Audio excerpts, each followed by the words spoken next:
Hello friends welcome back to our channel. आज के एक अन्यरकम भिडियो निये तोमादेर सामने एसेछि। एकटा आमि हैंड ब्लेंडार किनेछि, सेटार आजके आनबक्सिंग करब।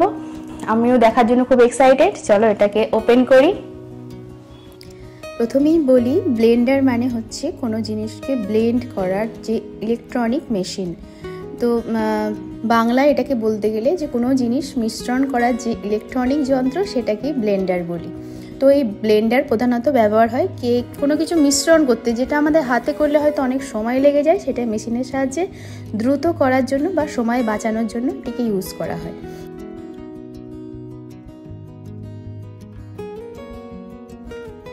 কেন্টের হ্যান্ড ব্লেন্ডার। চলো এবার ওপেন করি। এটা বেসিক্যালি আমি কিনেছি বাড়িতে কেক বানানোর জন্য, যেটা আমরা অফিসে মাঝে মাঝে টিফিনের জন্য নিয়ে যেতে পারবো বা বাড়িতেও খাওয়া হবে। আমি কিনেছি কেন্টের একটা 300 ওয়াটের হ্যান্ড ব্লেন্ডার।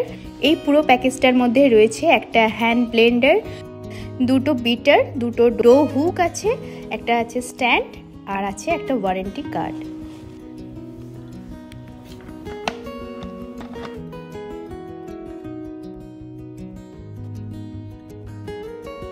এই ব্লেন্ডারটা কিভাবে ব্যবহার করতে হবে সেটা তোমাদের একটু দেখিয়ে দিচ্ছি। আমি এটাকে প্রথমবার ইউজ করব। এই বাটনটা জিরোতে আছে, তাহলে বুঝতে হবে মেশিনটা এখন অফ আছে। এবার আমি দইটাকে বিট করব, তাই দুটো বিটার স্ট্যান্ড এখানে লাগিয়ে নিচ্ছি। যখন নিচের বড় সুইচটাকে তুমি জিরোতে রাখবে তখন কিন্তু এই টার্বো সুইচটা কোনো ফাংশন করবে না।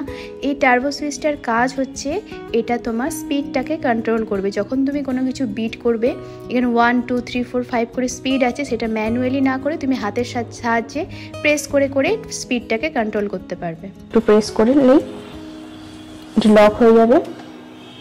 এরপর এটাকে আমি অন করছি। তো অন করতে গেলে প্রথমে আমি এই সুইচটাকে 1 এ দেব। দেখি 1 এ কেমন আছে স্পিড। 1 স্পিড। এবার স্পিডটা কন্ট্রোল করার জন্য আমি টার্বো সুইচটা টিপেই স্পিডটাকে কন্ট্রোল করব। এই যে 1 এ দিয়ে দিলাম, এটা অন হয়ে গেল। এরপর 2 3 4 5 অফ করে দেওয়া যাবে। এখানে আমি দই নিয়ে নিয়েছি, দইটাকে বিট করব।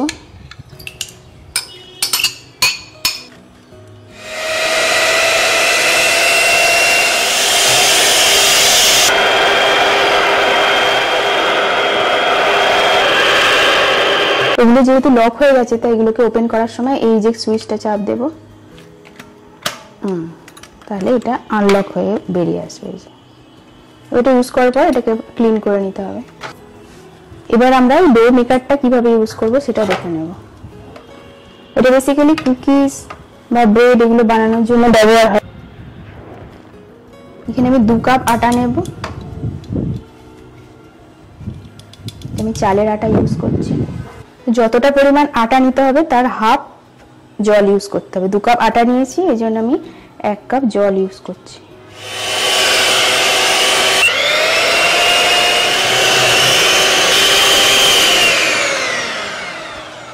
খুব সুন্দরভাবেই নিট হয়ে গেছে। এবার হাতে করে সেরকম ভাবে তৈরি করলেই, হাতে করে জাস্ট যেমন আটা মাখি একটুখানি এরকম ভাবে মেখে নিলে এটা রেডি হয়ে গেছে।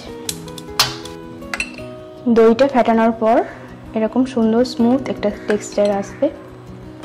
দই দিয়ে বানিয়ে নিয়েছি সুন্দর শরবত।